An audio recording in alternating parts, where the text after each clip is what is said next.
Hello, and welcome to the last lesson in this series, and we are going to be talking about reporting. So what are we going to cover? Well, we're definitely going to do a recap like we always do, talk about why it's important to do reporting because it's usually not most people's favorite thing, what the key metrics are to collect so you don't have to collect everything, tools to use for each social platform you've chosen on where to get the data. I put together a spreadsheet for you to aggregate all that data into. We're going to talk a little bit about what to do with it, and then, what are those big next steps, right? What are you going to keep doing to keep this momentum you've created going? All right, so what have we learned so far? So we talked about goals and content strategy and how starting at that level makes the rest of this all so much easier.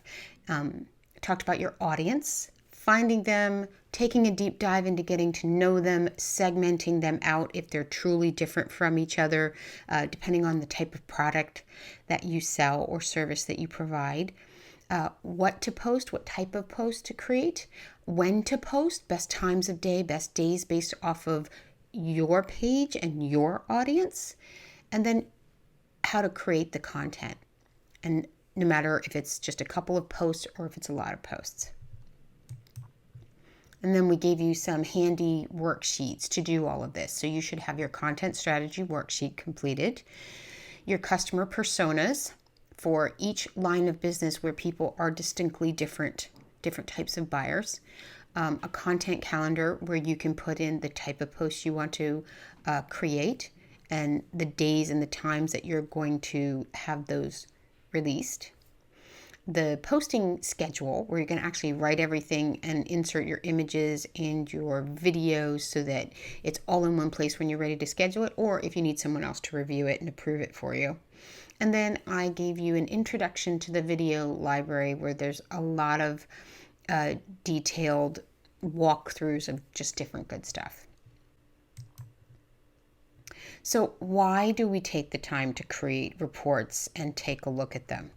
Well, the first thing is that we don't get it right all the time. We can't see into the future and know exactly what posts people are going to react well to or engage with more than other types of posts.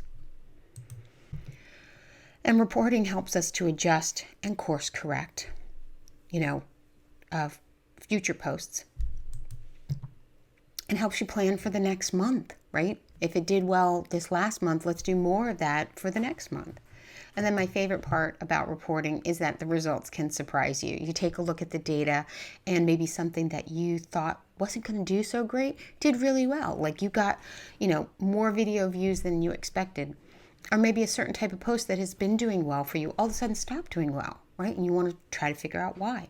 This is why it's important to do your reports.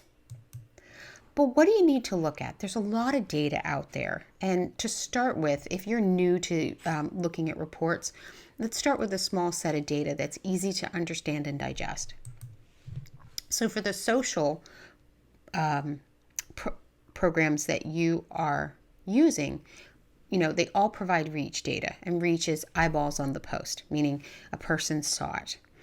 Then you have to look at what your objective for each post was. Were you trying to go for engagements? If there's a video attached to it, how many views did you get? If there was a link in there, was that link clicked on? And then make sure you're always remembering and keeping front and center what your overall primary objectives are so that you don't lose sight of that. And then additional data that I think is very useful for you to collect that is outside of social media is really centered around your website. So your source traffic. What source traffic is where the person came from. And the source traffic in this respect that you want to be most aware of is which platform did they come from. So if you're posting across 3 or 4 platforms, which one is getting the most click-throughs to your website? That means people are really interested. They're leaving their social platform to come and visit you. Then the other things you want to look at in conjunction with that is if you have a newsletter or a contact form or you provide downloads, are people doing that? Because you can trace that source data through to those other objectives. And then you should do this monthly. Don't do it every 6 months. Don't do it every 2 weeks. Everything else is set up for you to do on a monthly basis. You can carve out time and do this on a monthly basis as well. And the data is more meaningful because it's fresher in your mind. So let's talk a little bit about how and where you're going to get this data, right? Because it's all in these different places, depending on the social programs that you're using. So for Facebook and Instagram, I would use the Facebook Creator Studio just because it's all in one place right there for you. You don't have to go to Facebook. You don't have to go to Instagram. For YouTube, this information is in the YouTube Studio where you actually go to upload your videos and look at who's gone where. And then for the rest of them, the Pinterest, Twitters, and LinkedIns of the world, they're all embedded into their main website as well. And then for the website data that we spoke about, I would recommend installing Google Analytics and pulling data from that platform. For all of these, I've created videos that are in the video library for you to watch so you can find out exactly where all of this data is at. Okay, now that you know where to go get the data, let's walk through the spreadsheet that I put together for you so you can actually put all the data in one place. Alrighty, so if you clicked on the link in the training program, it will bring up this Google Sheet that I've created for you as a template. Copy and save it to your own Google Drive so that you can update it and edit it. Now you'll see across the top here are the names of the primary platforms. Rearrange these, change them, delete the ones that you're not using to make this your own. And then on the left-hand side here is where you're going to put your posts. And what I would put in here is definitely the date, the time, and the type of post that went out. If you want to get super fancy and you got a little extra time, a link to the original post would be good too. That way when you're looking at the data and you go, oh, what was that again? You can go and just click on it and click through to it, but it's not required. So put all of that in here, and then by platform, go grab your reach data because they all have it. Any additional engagement that was done with that post, so likes, shares, depending on the platform, if they've got some other way of a person to engage with it. Video views, right? Mostly all of the platforms will track video views. If it was a video post, if there was a link in the post, you can put that data in here. If the social program doesn't have it, you can pull that from your Google Analytics source data that we talked about. And then comments. Comments is a form of engagement, but I like to track them separately because it's a deeper engagement. Someone actually took the time to put a thought down or ask a question, which is really, really good. So then once you've gathered it all, you're going to do this each month, and you can either just have a scrolling collection here, or you can just set them up as different tabs for each month. So that's why I've labeled this January. Totally up to you. So now you're going to figure out what content is working and what is not, and what to do with it. So when you aggregated the data, you identified the post type, the date, and the time that it went out. That's important to know. And based off of your objectives from your content strategy, as well as what you wanted that post to do, determine whether or not it was successful. Did it reach the objective you want? Did you get the video views you wanted? Did people click through to the link?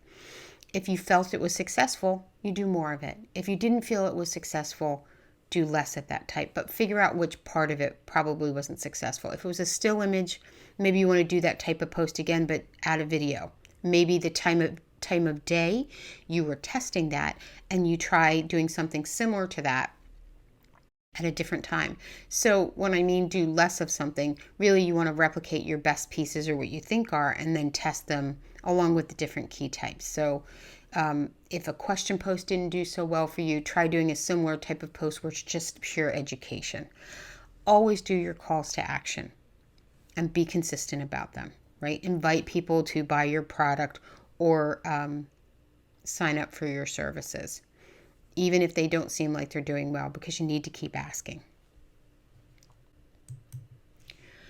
So over all of the lessons, we've walked through a monthly process to get you to post more consistently and to make it as easy as possible for you.